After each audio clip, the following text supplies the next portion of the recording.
we can find out in this set.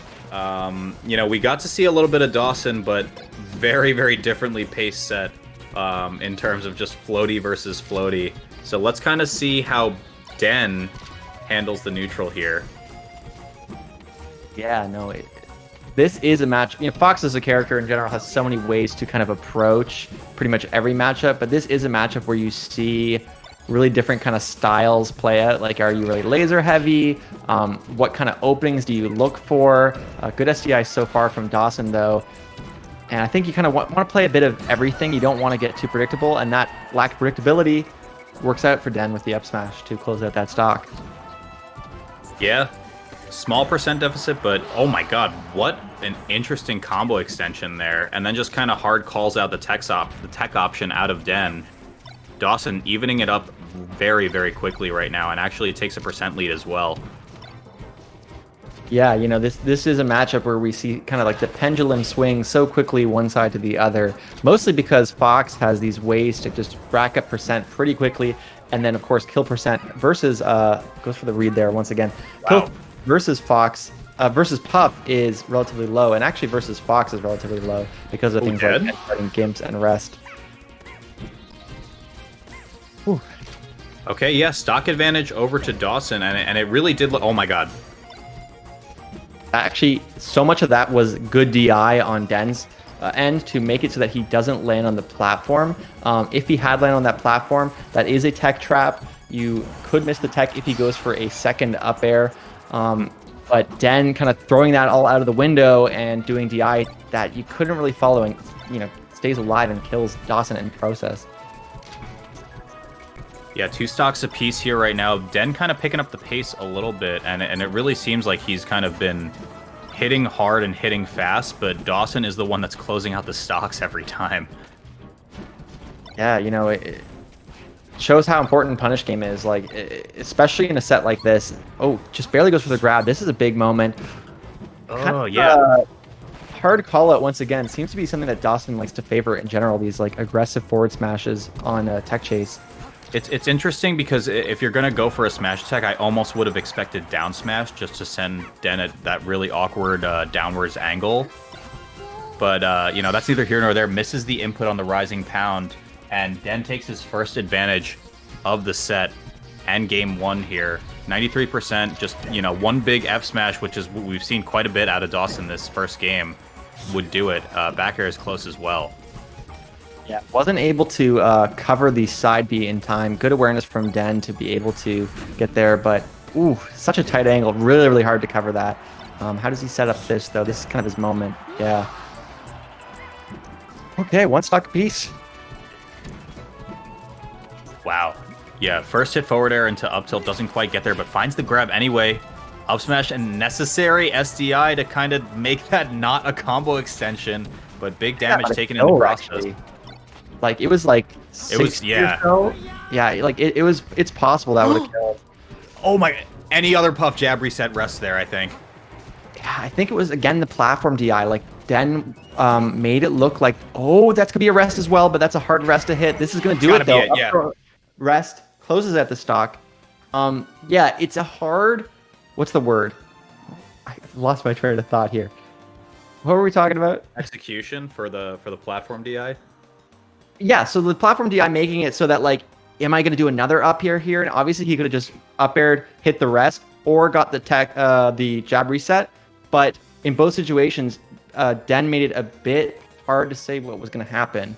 And, you know, reaction time is one of those finicky things where if you throw a variable that they're not expecting, it kind of all goes out the window. Sure. Game 2, going over the stadium. Home field advantage for Dawson, though. Yeah, I actually think this... I'm torn between whether FD is the best stage or whether this is the best stage as Fox, but both of them are very, very, very good. I think it's a huge part of the matchup. Partly one of the reasons why I would say this matchup can be so rough is just the stage picks are pretty brutal, but this is a big opener. Yeah, just kind of lets it go, gives Den the opportunity to land and kind of reset back into neutral. Wow. Really giving him a lot of respect here for some of these follow-ups, and here comes the down air strike. Relax. What? Look at these shield pokes. Oh my god. Does this count? Was that wobbling? Is that wiggling? Wiggling.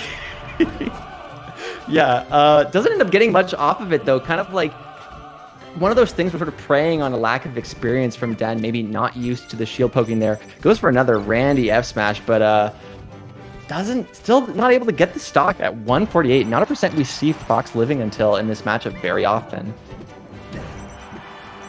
Wow, Big Bear, that looked like it should have never ever hit in this world, but Dawson gets the first stock in this one, looking to kind of make this a 2-0 and a very hard reverse 3-0 comeback for Den. Let's see what Den has as a response. Yeah, just to clean up, close it out. It's funny, we actually saw like a little bit of a ledge dash. I'm just thinking about wiggling right now. Ledge dash kind of thing from Dawson, which is definitely not something we see from Puff very often. Now Puff here, I was about to say, probably going to go for stuff like Pound, empty hop grabs, Nair grab. All these things are good ways to open up Fox, or just get some chip damage and try to get him off stage. But, Fox, even at this percent, looking for that up throw up air. Well, not even at this percent. 58 is more than enough to get it. And 70 still on the table. Yeah, it looks like Dawson's making some of the right calls in terms of Den's ledge options. He did a rising aerial to try to catch the jump from ledge. He was drilling to try to catch the ledge dash in, but just a little kind of half step too late on that. Den's going to capitalize and find the stock right here. But, soft hit Nair, and then, this is a situation with the amount of forward smashes we've seen out of Dawson, you expect to just see another one there. Yeah, but does manage to go for the kind of safe edge guard in the forward air there. I like these Nairs kind of zoning out Den in a way, but if you do too many, it is the kind of thing that you can sort of challenge. Nair has sort of a weird hitbox with the drift, but you can kind of get through it with like full hop back airs and stuff. But I think Dawson's kind of unconventional playstyle is hard for Den to adapt to, it seems like. He goes for the pound. Well, yeah, pounds and then also stays airborne too. Such a interestingly risky aerial maneuver there. Doesn't really amount to too much for either side, but the two of them just kind of playing out neutral now as we speak. SDI, very important. Yeah, might have even just missed space there. Hard to say, but back air sets up an edge guard, but again, so close to the stage. There's been a lot of moments where Den correctly recognizing that he doesn't need to do like a hard committing recovery like a side B or uppy. He can just jump to ledge or snap to ledge, and that's really working out for him.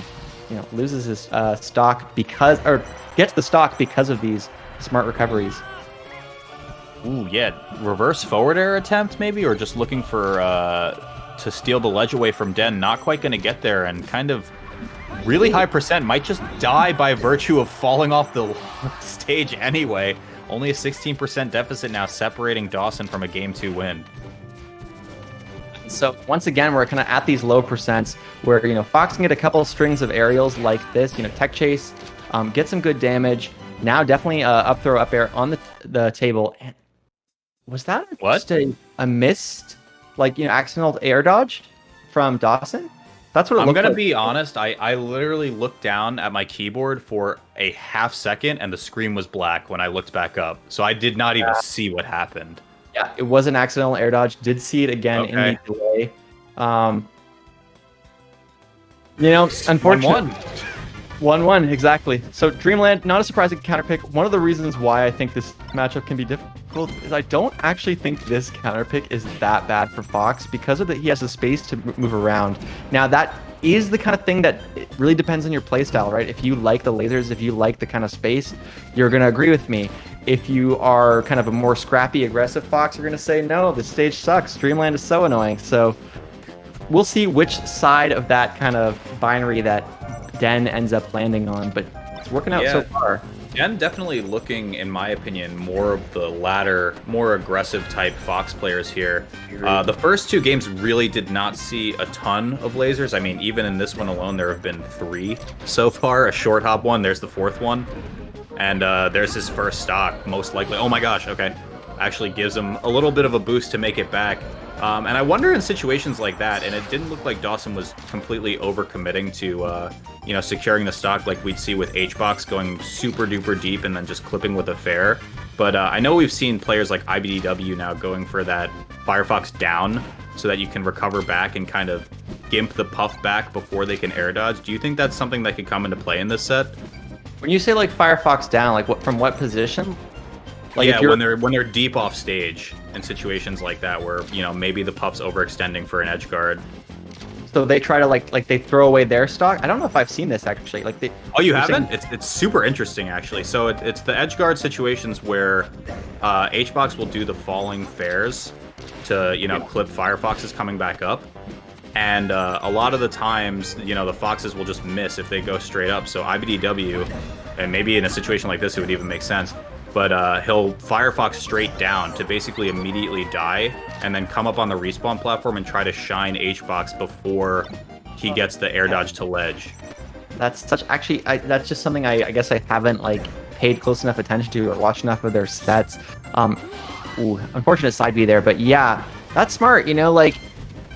I don't think we'll end up seeing that, but that's such an interesting adaptation, and I love that kind of like out of the box thinking of like, no, dying is bad, but like killing is good.